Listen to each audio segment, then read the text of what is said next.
আমার অভ্যাস ছিল ঘুমের আগে অন্তত মধ্যরাত্রি পর্যন্ত লেখাপড়া করা। সেদিনও তাই করছিল। রাত 12টা বাজে, চারদিকে নিঝুম। আচম্বিতে সেই স্তব্ধতা বিদীর্ণ ও আকাশ বাতাস স্তম্ভিত করে অপার্থিব নারী কণ্ঠে জেগে উঠল তীব্র ও প্রচণ্ড ক্রন্দন স্বর।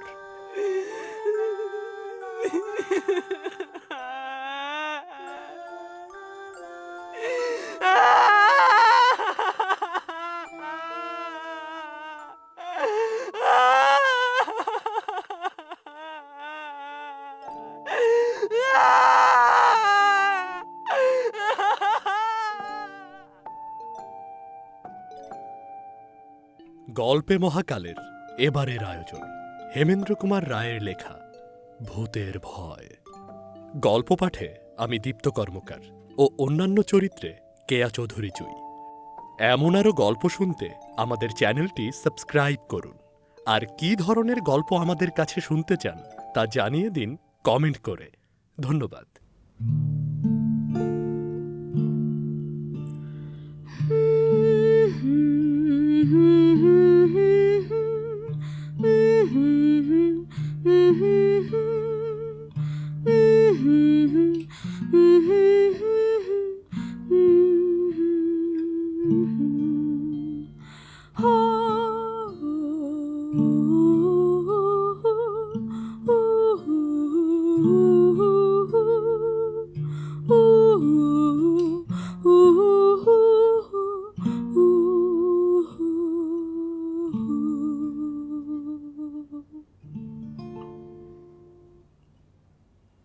গল্পে মহাকাল।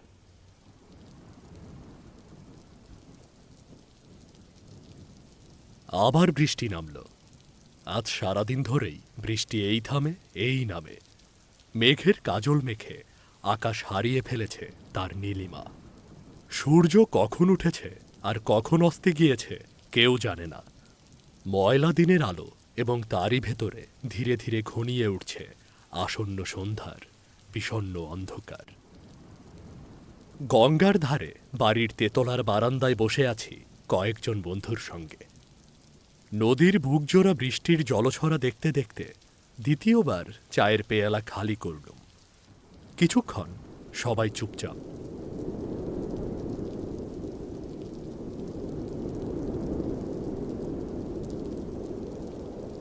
একটা দমকা ভিজে বাতাস গায়ের ওপর হুশ করে স্যাঁতস্যাঁতে নিঃশ্বাস ফেলে চলে গেল। বারান্দার কোণ ঘেঁষে সরে বসে চোখ তুলে দেখি অন্ধকার কখন নিঃশব্দে এসে গ্রাস করে ফেলেছে গঙ্গার ওপারকে। নীল গাছের সার, বেলুর মঠের গম্বুজ, বালি ব্রিজ ও দক্ষিণেশ্বরের মন্দিরচূড়া অদৃশ্য। এপারে আমার বাড়ি ও নদীর মাঝে জনবিরল পথ হঠাৎ মুখরিত হয়ে উঠল। রাম নামের মহিমা কীর্তন করতে করতে একদল হিন্দুস্থানি শবদেহ বহন করে নিয়ে যাচ্ছে।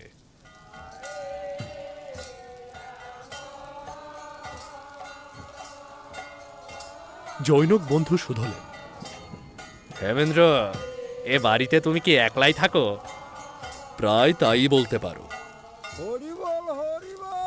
এখান থেকে শ্মশান খুব কাছে? হ্যাঁ, রোজ রাত্রেই এখান দিয়ে কি মরা নিয়ে যায়? তা যায়। তখন তোমার একলা থাকতে ভয় হয় না? কিসের ভয়? কিসের আবার? ভূতের। আমার ভূতের ভয় নেই। তুমি ভূত মানো না? ঠিক মানি না বলতে পারি না। এ দেশের আর বিদেশের বড় বড় পণ্ডিতেরাও ভূত মানেন। তাদের কথা অবিশ্বাস করতে ইচ্ছে হয় না। তুমি তো নিজেও অনেক ভূতের গল্প লিখেছ। হ্যাঁ, তা সব কাল্পনিক গল্প। তুমি কখনোই ভূত দেখনি? আমার বাবা প্রেতিনী দর্শন করেছিলেন। তার নিজের মুখে সে গল্প শুনেছি। রামকৃষ্ণ পরমহংসদেবও ভূত দেখেছিলেন। তার জীবনী পাঠ করলেই জানতে পারবে। কিন্তু তুমি নিজে ভূত দেখেছ? ভৌতিক কাণ্ড দেখেছি। কিরকম? কোথায়? জয়মিত্র স্ট্রিটে। সে অনেকদিন আগের কথা। খবরের কাগজেও সেই ঘটনা নিয়ে আলোচনা হয়েছিল। প্রতিদিন দলে দলে কৌতূহলী লোক ঘটনাস্থলে গিয়ে জনতার সৃষ্টি করত।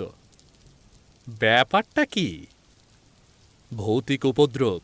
চোখের সামনে দেখেছি দুমদাম করে স্টক বৃষ্টি, কিন্তু কে যে ফেলছে কিছুই বোঝা যায় না। দুষ্টু লোকের নষ্টামি হবে আর কি। মোটেও নয়। দিনের বেলা বাড়ি ঘিরে পুলিশ পাহারা, তবুও ইট পড়া বন্ধ হয় না। ঘরের ভেতরে মেঝের ওপরে রয়েছে বাসন কোসন। হঠাৎ সেগুলো জ্যান্ত হয়ে পাখির মতো শূন্য দিয়ে উড়ে আরেক জায়গায় ঝনঝন করে গিয়ে পড়ল। কিন্তু তুমি স্বচক্ষে আসল ভূত দেখেছ কি? আসল নকল জানি না বাপু, একবার একটা ব্যাপার দেখেছিলুম। এতক্ষণে কিছু হদিস পেয়ে বন্ধু উৎসাহিত হয়ে বললেন, তাই নাকি? ব্যাপারটা শুনতে চাই তাহলে। বলছি বলছি, কিন্তু এটা বোধহয় ভূতের গল্প নয়। ভনিতা ছাড়ো, গল্প বলো।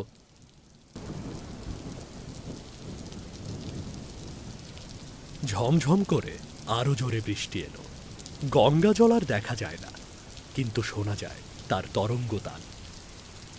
এখনো আলো জ্বলেনি। বারান্দায় বন্ধুদের দেহগুলো দেখাচ্ছে ছায়ামূর্তির মতো। একটা নতুন সিগারেট ধরিয়ে চেয়ারের ওপরে ভালো করে বসে আরম্ভ করলুম গল্প।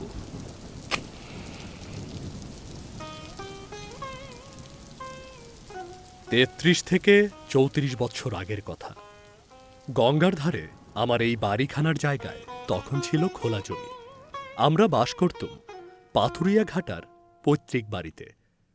তেতলার ছাদে একপাশে আমার শয়নগৃহ, আর দক্ষিণ দিকের জানালা দিয়ে দেখা যায় বহুদূর পর্যন্ত। জানালার নিচেই একটা হাত দেড়েক চওড়া কিন্তু বেশ খানিকটা লম্বা খানা। তার ভেতরে ছিল সাপ আর ইঁদুরের বাসা।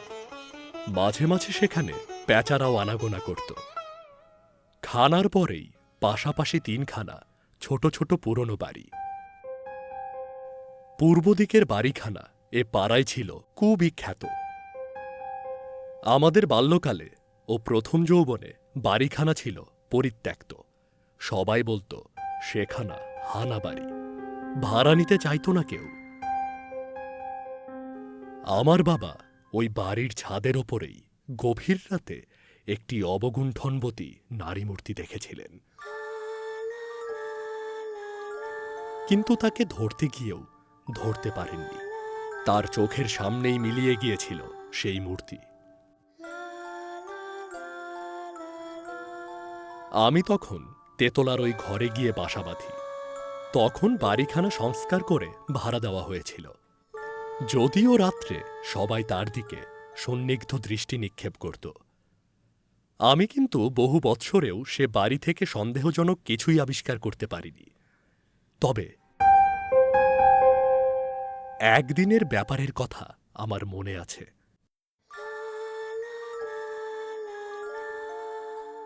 আমার অভ্যাস ছিল ঘুমের আগে অন্তত মধ্যরাত্রি পর্যন্ত লেখাপড়া করা। সেদিনও তাই করছিল। রাত 12টা বাজে। চারদিকে নিঝুম। আচম্বিতে সেই স্তব্ধতা বিদীর্ণ ও আকাশ বাতাস স্তম্ভিত করে অপার্থিব নারী কণ্ঠে জেগে উঠল তীব্র ও প্রচণ্ড ক্রন্দন স্বর।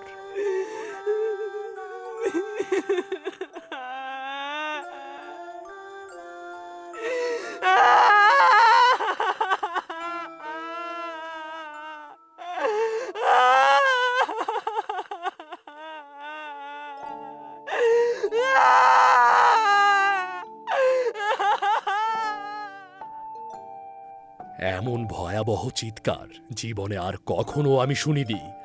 আমার সর্বাঙ্গ যেন আচ্ছন্ন হয়ে গেল।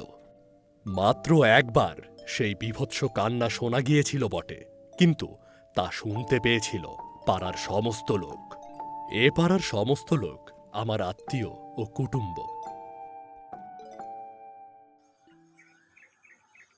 পরদিন সকালে উঠে খোঁজ খবর নিয়ে বুঝলুম কোনো বাড়ি থেকে কোনো নারী কাল রাতে অমন করে ক্রন্দন করেনি।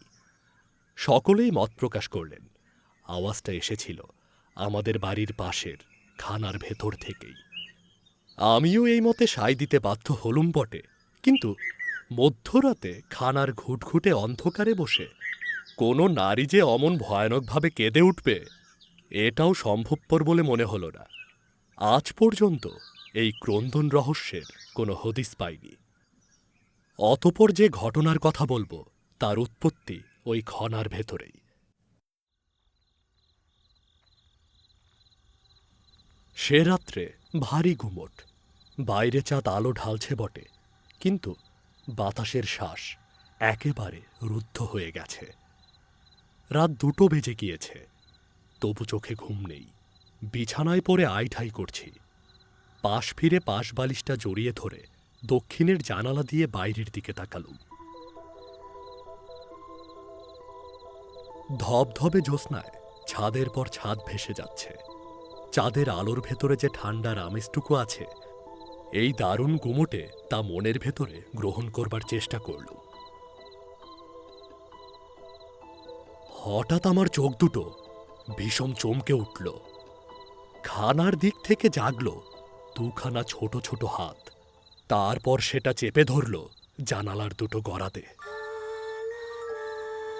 তারপরেই দেখা গেল একটা মাথা, এবং তারপরেই সমস্ত দেহটা।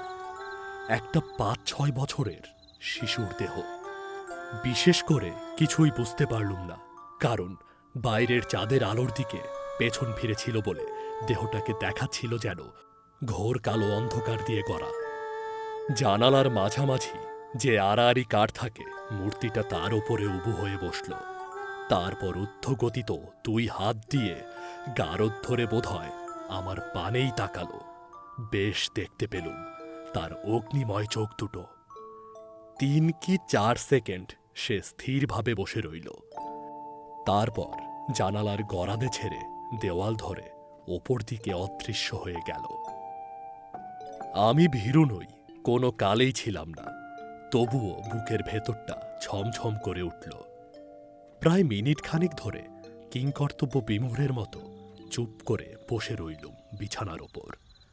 তারপরেই নিজেকে সামলে নিয়ে চট করে উঠে পড়লুম এবং ঘরের কোণে থেকে একগাছা লোহা বাঁধানো লাঠি নিয়ে দরজা খুলে ঘরের বাইরে গিয়ে দাঁড়ালাম। পরিষ্কার চাঁদের আলো, চারদিকে স্পষ্ট দেখা যাচ্ছে। কেউ নেই কোথাও। তেতলার ছাদে উঠলুম। মূর্তিটার এইখানেই আসবার কথা, সেখানেও কেউ নেই।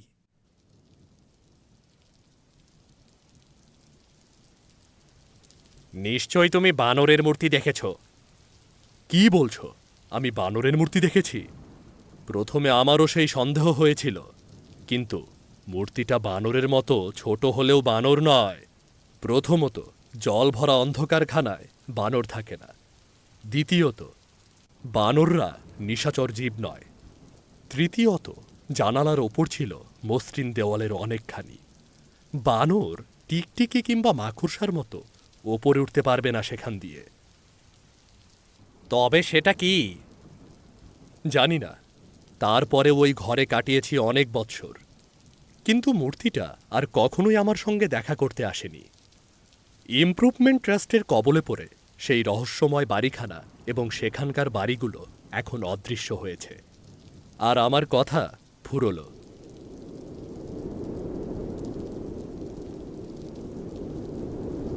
ঝুপুর ঝুপুর বৃষ্টি পড়ছে, হু হু করে বাতাস বইছে, ছলাৎ ছলাৎ করে গঙ্গা জল তীরে এসে আছড়ে পড়ছে। পৃথিবী অন্ধকার, বন্ধুরা স্তব্ধ।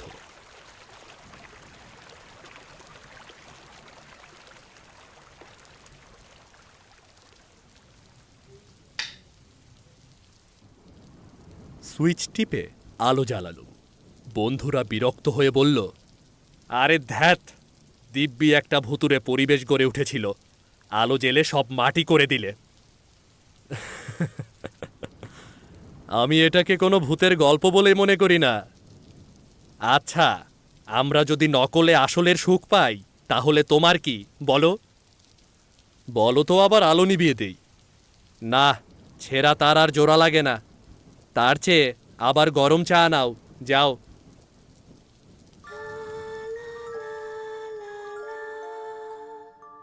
আপনারা শুনছিলেন গল্পে মহাকালের নিবেদনে হেমেন্দ্র কুমার রায়ের লেখা ভূতের ভয়। গল্প পাঠেছিলাম আমি দীপ্ত কর্মকার। আমাদের আজকের গল্পটি কেমন লাগলো আমাদের জানিয়ে দিন কমেন্ট করে। কোন ধরনের গল্প শুনতে চান সেটা জানাতেও কিন্তু ভুলবেন না। আর এমন আরও গল্প শুনতে আমাদের চ্যানেলটি সাবস্ক্রাইব করুন। ধন্যবাদ।